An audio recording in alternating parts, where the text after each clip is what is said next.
Well, someone has told me about this, and before I talk about it, I need to talk about something I just watched recently. Something that's on a different channel.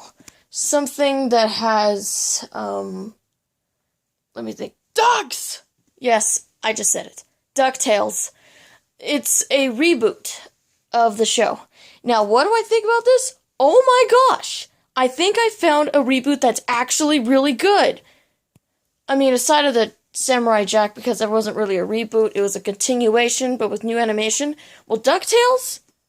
I need to say, this was perhaps the best reboot I have ever seen. And this is just the first episode. So, I think it's Louie, Dewey, and Huey, the three ducks. They're over at Uncle Scrooge's house along with this grandma and this girl duck. I can't really remember her name, but we remember DuckTales that Donald just drops the nephews off over at that house, and then the kids just get into mischief. Well, the blue one I think is Dewey or something, or how Scrooge calls him Bluey. They go to this room and they find all these mysterious objects, but this is like before saying because there's also a pilot in there too. I know I'm kind of jumbled up with talking about it because I don't want to talk about the parts where Scrooge says that he doesn't care about family and that they're nothing but trouble, because it sounds pretty obvious to the original. Now back to the whole story. They find this they think that the stuff is fake, but it turns out that some of it is real, and then Scrooge gets angry because they were originally supposed to be in the room, but they instead went into his garage, and they're just kind of surprised by all this stuff, and then the gong that they're supposed to... There's this gong that if it rings 3 times, then the money dragon just pops out of it. A dragon that eats gold. Now, where have I seen that before? Didn't Mr. Krabs already conquer a money dragon? Oh, wait, no, that's Safe Deposit Krabs. Sorry, the dragon's golden. So, the kids rescue Scrooge from the dragon because they had the pilot guy, like, fly over there in some aircraft. And, he's surprised that the kids actually tagged along, and he knows that even though they're trouble, he missed having the kids over for trouble or something like that. Because it's hinted that he's been away from the kids for 10 years. Wait a minute, when was DuckTales on? Oh yeah, I didn't watch Toon Disney that much before it became Disney XD. There's also a subplot where Donald is this sailor guy with this evil duck guy with some minions. I mean, judging from what I'm talking about right now, this is basically Gravity Falls meets DuckTales, because you got the daring sister, or the girl duck that's Mabel. You got Dewey, who's, well, Dipper, and you got Scrooge, that's Grunkle Stan, and the pilot guy's more like Seuss. Well, I don't know who the grandma is. I guess that's like the representation of Wendy. And then you have that bad duck guy who's more like Gideon, or, well, I can't say Bill Cipher because there hasn't been any crazy shenanigans or anything like that. So the main purpose is them just going to this lost undersea city of Atlantis, and when they're traveling underwater, the kids mess stuff up, well, especially the blue one, and he wants adventure. He just doesn't want to be behind and stuff. And when Donald finds out that his nephews are with Scrooge, he gets angry, and then he tries to go and find them, while telling the bad guys that he was going to take a bathroom break, but instead finds a secret passage to where the jewel is supposed to be at. It's in this room full of gold coins, and while doing that, Donald confronts them, and then the bad guys get the jewel, but then just when they're about to drown underwater, it turns out that the city of Atlantis is upside down, and the actual gem is actually on the top. So he tells Donald to unclog the water so that way they could surface up to the top and then get the jewel. While the other ducks are fighting off the bad guys, and I just keep seeing Gravity Falls in this. I don't know why. And then the episode ends with them finding the treasure. The guy gets taken away by a kraken because the other jewel was cursed. The grandma finds out that her daughter was with them and tells them that if she doesn't lie anymore, she can go with them. The same thing with Donald Duck being too overprotective, also lets the nephews stay over there. And then that's pretty much the episode. But there's also a hidden there's also something hidden at the end where the guy wearing the Dewey or whatever his name is finds a poster. Well, it's the same one from earlier, but then when he lifts up the cover of it, he says, "Mom?" And that's Ducktales. Now, this is the pilot or the first episode. Now, what can I say about this? Like I said, this is probably the best reboot I've ever seen, or remaster. It captures the amazing magic of the original DuckTales, along with new animation, new voices, and just, wow, just having the mystery element just be revamped up to the maximum. It's pretty cool. And the animal designs, they look really similar to the Mickey Mouse cartoons. I mean, if you've seen them, I think they're a little cameos in there. I mean, no, we don't see Mickey or Goofy, but one of the animal designs from the cartoons, like the background characters. Why didn't Oswald get a cameo? Oh yeah, before I say anything, there's this guy on YouTube who's informed me that the original Teen Titans plays on Cartoon Network, but like it's 6 a.m.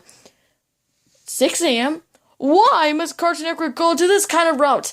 I can't wake up so early to watch Teen Titans. Where I live, Teen Titans comes on at 3 o'clock in the morning. 6 o'clock if you live on the west side. I can see that Cartoon Network is trying to improve, but they're putting good shows in a dead time slot when people are still sleeping. I mean, I don't have a DVR. I have just TV cable.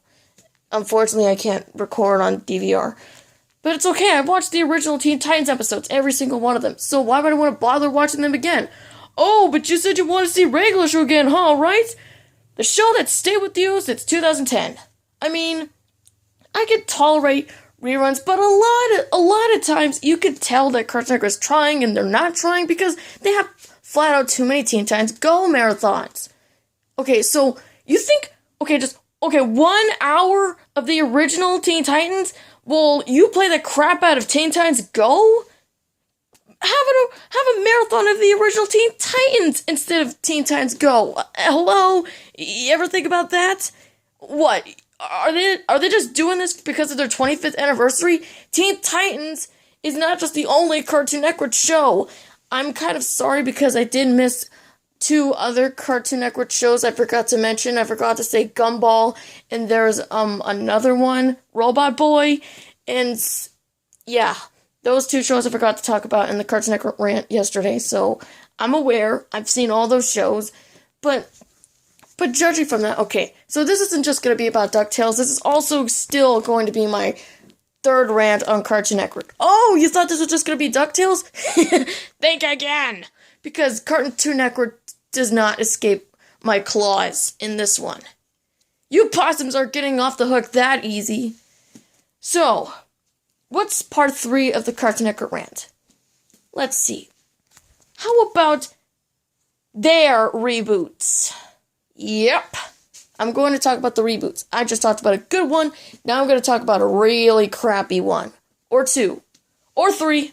Yes, 3! Okay, 3! We got 3 to look at! Be Cool Scooby-Doo, Powerpuff Girls reboot, and Ben 10 reboot. Now, Omniverse, I could tolerate. But these three do not deserve, or did not deserve to be greenlit. Let's start off with Be Cool Scooby-Doo. Now, I don't know what happened with the animation. I mean, it's still good they had the mystery elements to it, but take a look at Scooby-Doo Mystery Incorporated. That had really good animation, and then it had the mystery. What does Be Cool Scooby-Doo have?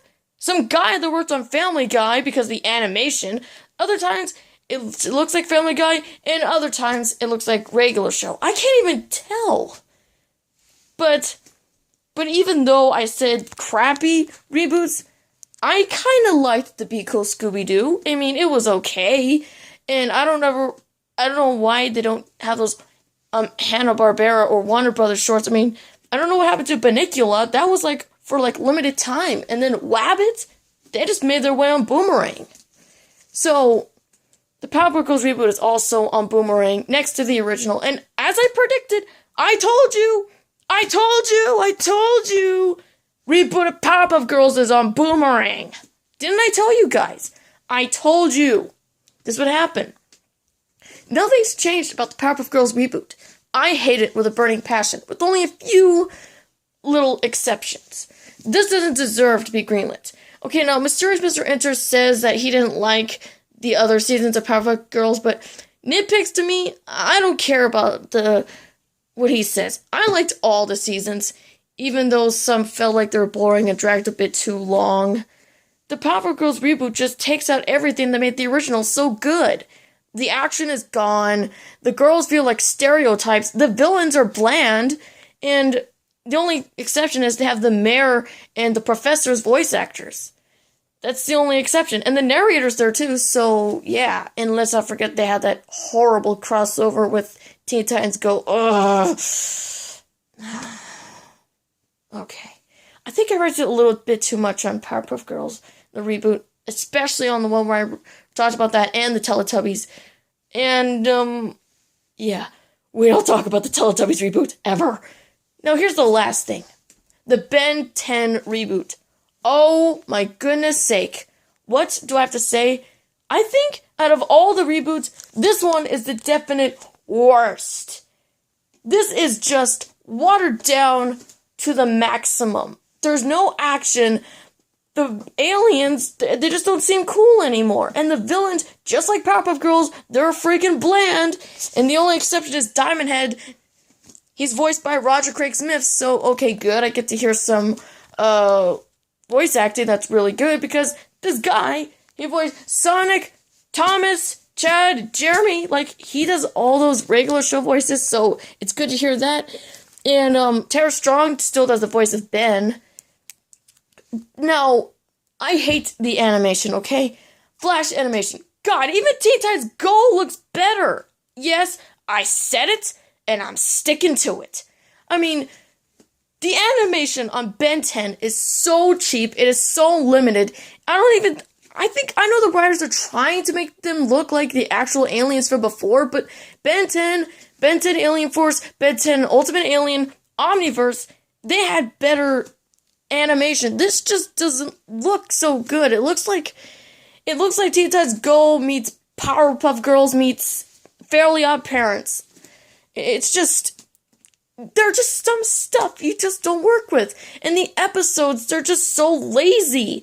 I mean, there's only one episode I liked, and that's the one where they're going to the Pismo Beach, and then Ben makes a lot of noise because he wakes up this dragon, and then they're supposed to tell him to shush or be quiet. Yeah, the Diamond Head guy's in there too. So, that's the only thing. So, this whole part 3 rant is basically how Cartoon Network should have done reboots. I mean, take a look at Ducktales. This came out, in August. I know this is before the Ben 10 reboot, but Disney XD, or Disney, whoever made this Disney Toon, actually put all their heart, time, and effort into this. And it really shows that they cared about their show. They're just doing what they're supposed to be doing. Well, these idiots at Cartoon Network just don't know what the hell they're doing. They're destroying franchise, which was already good, but making it terrible. I think I've already said enough. We already know what else is going to be. Stay tuned for part 4, and a special one I'm going to do.